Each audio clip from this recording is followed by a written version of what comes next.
Improvised explosive device explodes at popular livestock market in Yobe. Police vow to resist violence, deploy 4,200 men in FCT.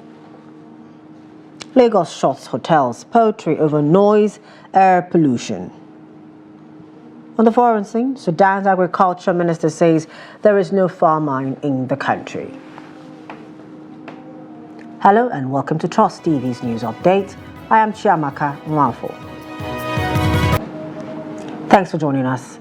An explosion suspected to be a planted improvised explosive device has exploded at the popular Buniyadi market in Gujba local government area of Yobe State. A resident of Buni who confirmed the incident said that the incident happened at around 12:30 p.m. on Friday, injuring a girl.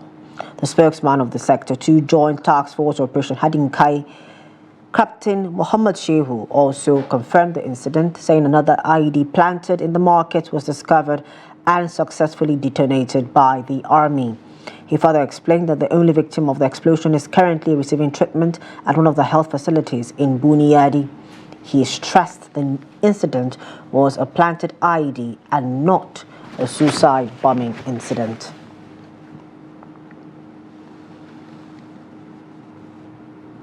Borno State Governor Babagana Zulum has promised to, operatives of the Economic and Financial Crimes Commission EFCC have arrested 13 suspected illegal miners in the Asokoro area of Abuja. The suspects were arrested in an operation on Wednesday, July 24, 2024. In a statement on Friday, the anti-graft agency said they were intercepted and arrested following credible intelligence linking them with the transportation of tons of coal and coaling in 5 trucks from Nasarawa State site to a site in Kaduna State. Now, the commission added that they are currently undergoing interrogation and will be charged to court upon the conclusion of investigation.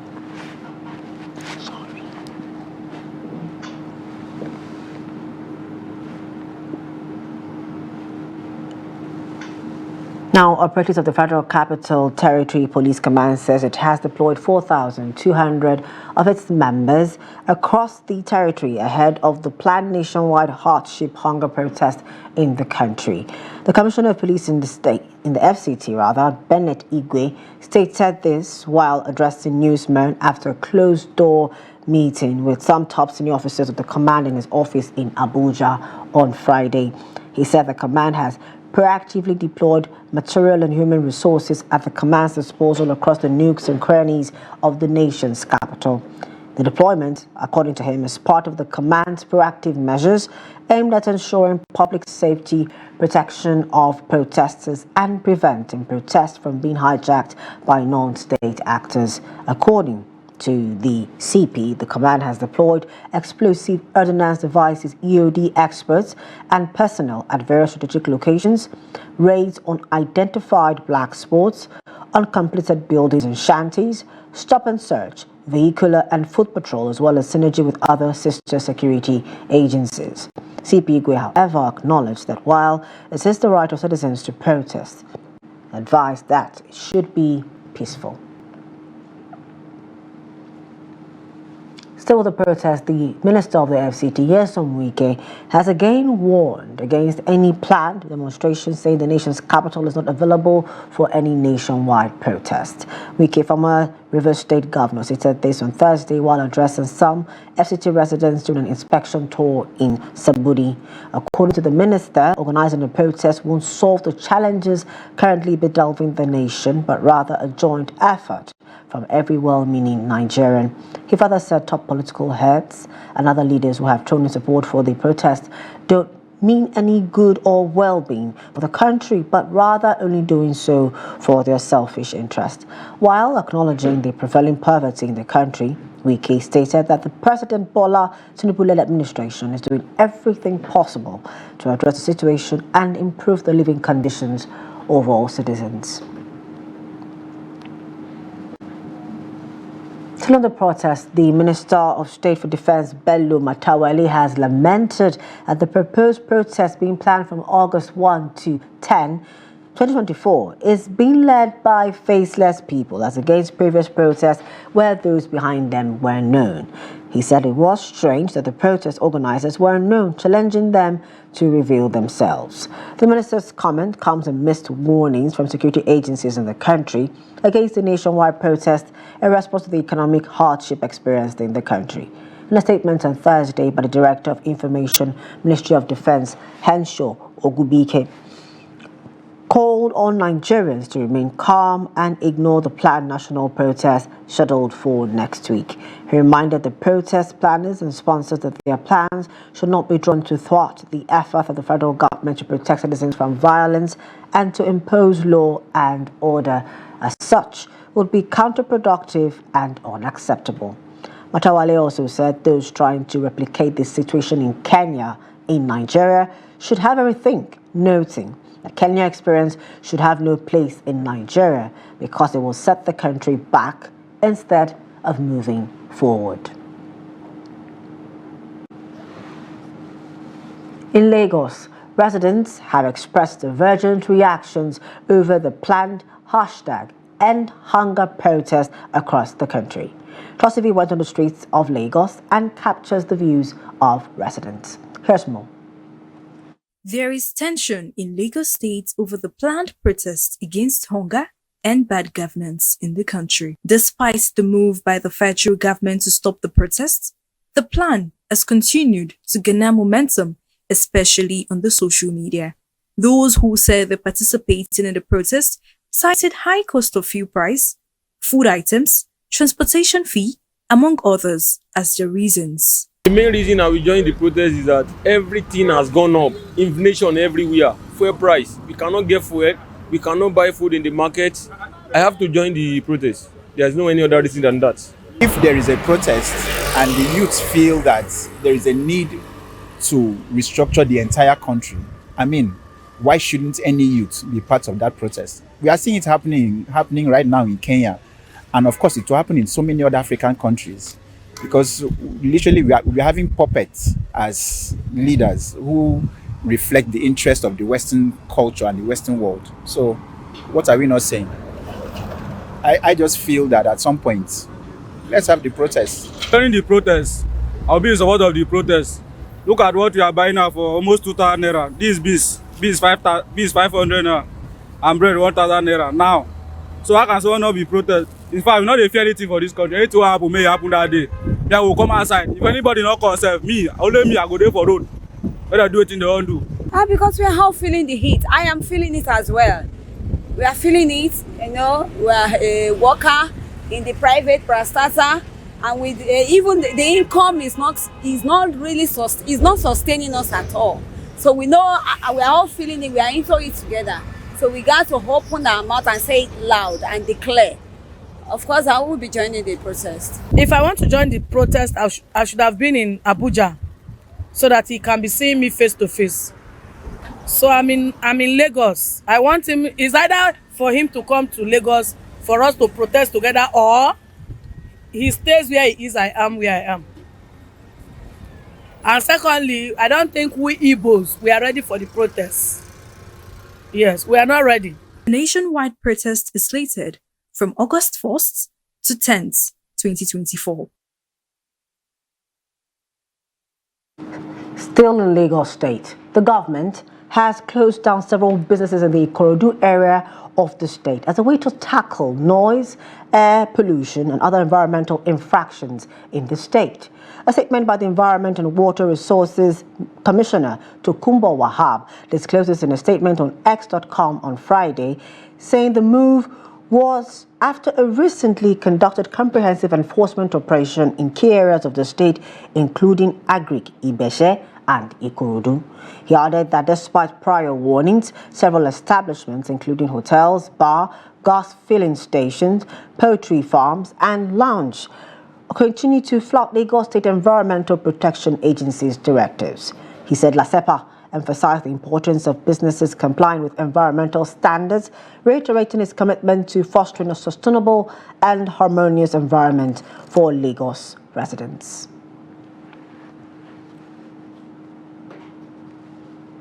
Over in Rivers State, the government has sealed off a 5-story building belonging to the immediate past chairman of Ikwerre local government area, Samuel Wonosike over an alleged violation of the approved building plan. The building site at the GRA axis of Port Harcourt was said to be a hotel, even as it had reached an advanced completion stage. It was guarded that Wonosike, an ally of the Minister of Federal Capital Territory, Nyesom Wike, had applied and submitted a building plan for a 4-story building. The structure was extended to a 5-story building without plan review. The site was sealed on Wednesday by officials of the Rivers State Ministry of Fiscal Planning and Urban Development. The Commissioner for Urban and Fiscal Development, Isaac Umejuru, said the owner of the building applied to build a 4-story but constructed 5-story instead, describing it as a violation of the agreement. No, let me tell you. Intimidate anybody. Not me. Nobody is intimidating you. This nobody is intimidating you. Nobody is intimidating you. I'm ready to pay your contribution. You have gone off the approval you were given. No problem. It's contribution. Yes, you have agreed. I have agreed. I want to pay. But you have not. I want to pay. Well, you know what Mr. Samuel, I want to say you should come back to that. You wrote what you were working. 565 million contravention, that's what you have to pay. Get to the people here. You understand? It is the end of the matter. Wait to respond. The Pharmacy Council of Nigeria, PCN, has shut down a total of 571 pharmacies and medicine shops across Bauchi State following a major enforcement operation. The Director of Enforcement at PCN, pharmacist Stephen Sumobi, at a press conference highlighted that the operation involved a total of 762 premises, including 88 pharmacies, 284 patent medicine shops, and 390 illegal medicine shops. Of these, 37 pharmacies, 144 patent medicine shops, and 390 illegal outlets were found in violation of regulatory standards and were subsequently sealed. According to him, non-compliance with these standards has led to significant risk, including treatment failures and preventable deaths. He stressed that the PCN state and zonal offices will continue rigorous monitoring to ensure compliance with pharmaceutical regulations across the state. We go over to Borno State, where Governor Babagana Zulum has promised to ensure peace is restored around the Chad and Borno borders for bilateral trade to begin within the region. He disclosed this when the governor of Hadjalami's province paid him an official visit in Borno ahead of the Regional Governors Forum, which is expected to hold in October to discuss restoration of peace in the Lake Chad Basin, among others. Trust TV's Petrus Kurutsi has more. The governor of Hadjalami's province visited Governor of Borno State, Professor Babagana Zulum, to discuss matters of security around Chad and Borno communities impacted by terrorists and to chart way forward to restore stable peace within the region. The courtesy call comes ahead of a regional governors forum which is expected to hold October to strengthen security cooperation, peace resolution and address concerns of displaced persons. We work together in order to promote cross-border trade between Nigeria and Chad, and most importantly, ensure that there is relative peace and stability within the shores of the Lake Chad, particularly to promote 3 main objectives. One of them is to ensure that there is knowledge sharing between the 3 countries of the LCPC. 2, ensure that there is peace within the shores of the Lake Chad. And 3 is to enhance the means of livelihood of the LCPC countries. And to establish le plan d'action territoriale for the action plan in the territory. Beaucoup d'investissements ont été faits dans le domaine des infrastructures socio-sanitaires. A lot of socio-economic and sanitation has been resolved. Socio-sanitaires, scolaires et des centres de formation pour l'insertion des jeunes dans les zones affectées par la menace de Boko Haram. The Chadian governor, Jima Abdramani, embarked on tour the Maiduguri metropolis and Mafa local government to have a visible perspective of the rehabilitation, resettlement and reconstruction initiatives of the state government. Places visited include the Mona Vocational Training Institute in Maiduguri, the Resettled Community Hospital in Mafa, housing estates, school, as well as the Mona IDP camp in Maiduguri. If you pay attention of or we take into cognizance the situation of these displaced people, et nous devons prendre donc cette conscience collective. That means we have to go to our collective consciousness pour que vraiment nous essayons d'éradiquer définitivement ce phénomène. To eradicate all this phenomenon that has plugged the life of our people. Voilà, s'il y a un mot à dire sur celui-là. If there is a word to say, this is all about my impressions. Merci. The tour will be extended to other neighboring countries of Niger and Cameroon republics for more assessment to improve the livelihood of the people. Bitrus Kuruti, Trust TV News, Maiduguri. The cost of living matters. Traders in Gombe are calling on government to implement price control and regulations to ensure stability in prices of food items in the market. They said this will help prevent disparities in prices of foodstuffs. Hassan Guli has more.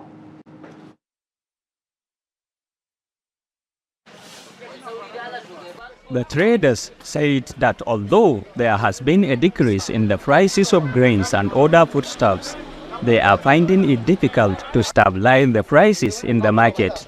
Some traders in the Gombe market are, however, worried that the prices will continue to go higher until the government decides to regulate the market prices.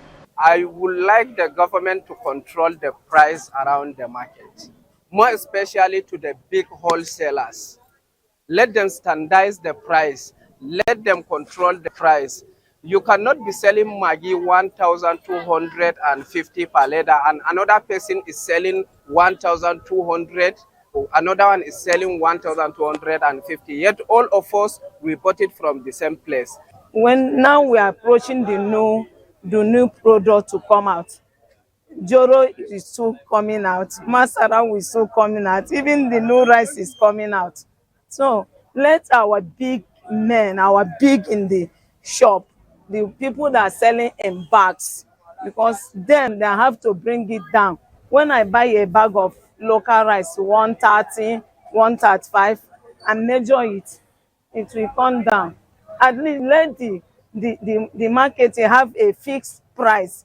Not everybody have his own price. Then markets have to have level price. It will help us too. But when things are coming down, you will buy, you will buy, you will buy. The market will be moving. But now the market is low because of the price. One of the market leaders said although the market leadership is doing its best to reflect the prices, their main concern is provision of unique measure. We cannot sell measures at the same price because the price of the bag of rice, for instance, varies depending on the size and quality of the product. However, for the measures, we can make them the same, and we are urging the government to come up with a unique measure so that we will be able to regulate the issue of measures here in the market. Nigerians have continued to berate traders for not reflecting change in prices on the measurement, an accusation that has been denied. From Gombe, Hassan Koli reporting for Trust TV. Away from Nigeria, Sudan's Agriculture Minister Abubakar al-Bushra has denied that there is a famine in the country, challenging UN statistics or reports that say 755,000 people are facing severe hunger. He also rejected the idea of allowing aid agencies to bypass border restrictions to deliver help. The ongoing conflict between the Sudanese army and the paramilitary rapid support forces has led to a severe hunger crisis. The army has blocked aid from reaching areas controlled by the RSF, where supplies are often stolen by RSF soldiers. Speaking in Port Sudan, Al-Bushra argued that 755,000 people are a small fraction of Sudan's 50 million population and cast doubt on the accuracy of the hunger data in RSF-controlled territory. The UN's Integrated Food Security Phase Classification, IPC, reported that 14 areas in Sudan are at risk of famine, which can be declared if hunger and malnutrition reach critical levels. In sports, France aims to wow the world on Friday with an extravagant Olympic Games opening ceremony through the heart of Paris. It is officially kicking off a Games fraught with security risk at a time of heightened geopolitical tensions. Some 45,000 police personnel, 10,000 soldiers and 2,000 private security staff have been mobilized. This will ensure the safety of the parade along the River Seine, its banks and surrounding monuments in an unprecedented display of security. A procession of barges will take nearly 7,000 athletes along the river past Paris' most famous landmarks, while more than 300,000 spectators will watch from the banks. With that, we've come to the end of News Update at this time. For more news, programs and documentaries, follow us on our social media platform and on our YouTube live stream. I am Chamaka Mwafo, on behalf of the production team. Thank you for joining us.